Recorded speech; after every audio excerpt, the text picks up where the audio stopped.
warahmatullahi wabarakatuh. Perkenalkan, saya Nindra Sari, NIM LO2 1181503. Kali ini saya akan membahas tentang limbah plastik dari salah satu artikel yang berjudul Pemanfaatan limbah plastik sebagai bahan baku pembuatan bahan bakar alternatif. Pendahuluan. Produksi sampah plastik di Indonesia sangat besar, sebab secara total produksi sampah plastik Indonesia mencapai 189 kiloton per hari. Jauh lebih besar dibandingkan dengan negara-negara di Asia Tenggara. Hal ini disebabkan jumlah penduduk Indonesia yang lebih besar dibandingkan dengan jumlah penduduk negara-negara di Asia Tenggara. Plastik merupakan material yang tidak bisa terdekomposisi secara alami, sehingga pengelolaan sampah plastik dengan cara pembakaran dapat menyebabkan dampak negatif terhadap lingkungan, berupa terjadinya pencemaran udara, khususnya emisi diosin yang bersifat karsinogen. Kemudian, pengelolaan sampah plastik dengan mendaur ulang menjadi bentuk lain. Namun, proses daur ulang ini hanya akan mengubah sampah plastik menjadi bentuk baru, bukan menanggulangi volume sampah plastik. Sehingga, ketika produk daur ulang plastik sudah kehilangan fungsinya, maka akan kembali menjadi sampah plastik. Oleh karenanya, diperlukan alternatif lain untuk menangani volume plastik. Salah satu alternatif penanganan sampah plastik adalah dengan melakukan proses daur ulang atau recycle. Adapun pirolisis sampah plastik merupakan salah satu bentuk proses daur ulang dengan mengubah plastik menjadi bahan bakar. Selain bermanfaat untuk mengurangi jumlah sampah plastik, pirolisis sampah plastik juga bermanfaat untuk menyediakan bahan bakar dengan nilai energi yang cukup tinggi. Plastik yang mengalami proses pirolisis akan terdekomposisi menjadi material-material pada fase cair dalam bentuk minyak bakar. Fase gas berupa campuran gas yang dapat terdekondensasi maupun tidak dapat terkondensasi, dan fase padat bersifat residu.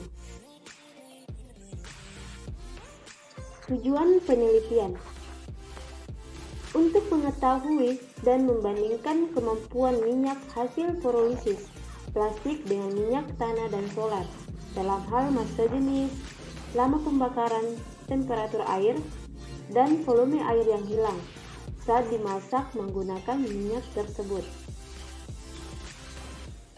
Metode penelitian, alat dan bahan.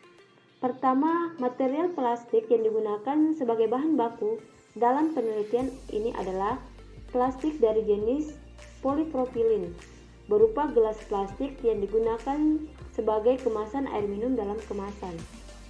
Kedua, minyak tanah dan solar yang digunakan sebagai bahan bakar pembanding diperoleh dari stasiun pompa bensin umum Pertamina, sehingga spesifikasi bahan bakar yang diperoleh sesuai standar Pertamina.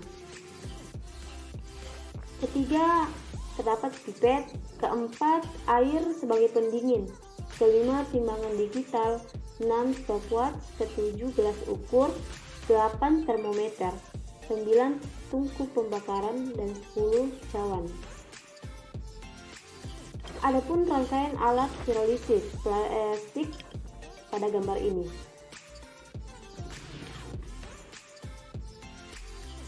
Prosedur eksperimen.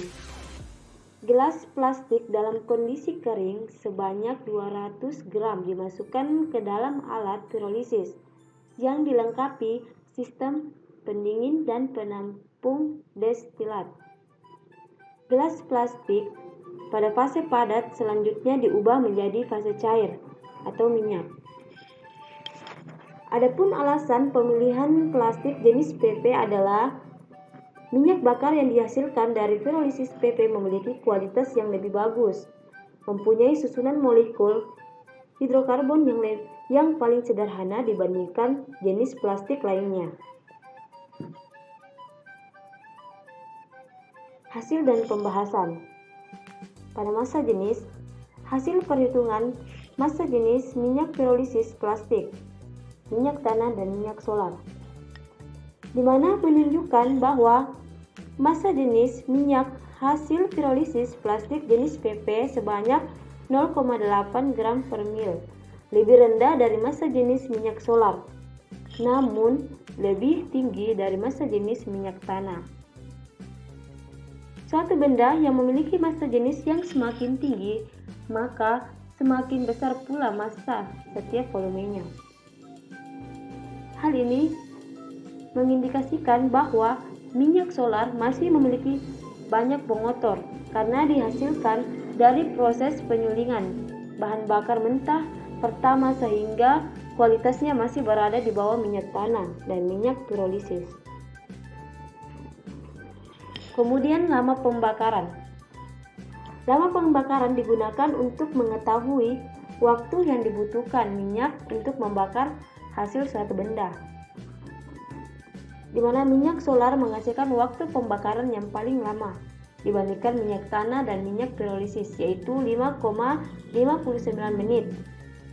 Hal ini dikarenakan minyak solar memiliki titik nyala yang paling tinggi di antara kedua minyak lainnya, yaitu 55 derajat Celcius.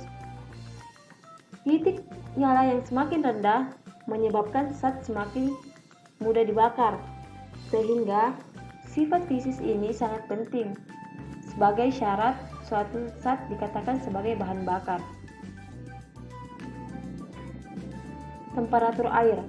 Pirolisis plastik diuji dengan menggunakan sebagai bahan bakar untuk memasak air sehingga dapat diketahui besar temperatur.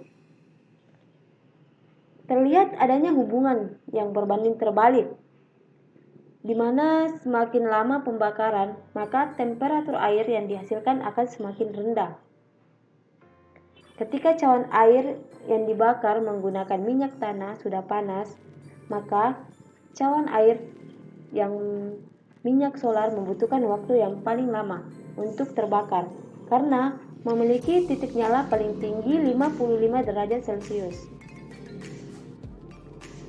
Minyak solar memiliki temperatur yang paling rendah, 74 derajat Celcius. Sedangkan air yang dimasak menggunakan bahan bakar minyak pirolisis memiliki temperatur 75 derajat Celcius. Minyak tanah yang menghasilkan temperatur pada air paling tinggi yaitu 80 derajat Celcius. Karena memiliki titik nyala paling rendah, yaitu 47,8 derajat Celcius. Adapun volume air yang hilang. Banyaknya volume air yang hilang diakibatkan pemanasan yang dilakukan dengan menggunakan masing-masing sampel bahan bakar. Proses pemanasan air menggunakan minyak tersebut, volume air yang menguap paling tinggi dihasilkan dari pemasakan air menggunakan minyak solar, yaitu 13,2 mil, diikuti minyak pirolisis 12,6 mil, dan yang paling rendah adalah minyak tanah, yaitu 8,4 mil. Adapun kesimpulan, yaitu massa jenis minyak pirolisis adalah 0,8 gram per mil, sedangkan waktu yang dibutuhkan untuk membakar habis suatu benda adalah 4,2 menit. Pemasakan air menggunakan bahan bakar minyak pirolisis menghasilkan temperatur 75 derajat Celcius pada waktu pemasakan 4 menit dengan volume air yang hilang sebesar 12,6 mil.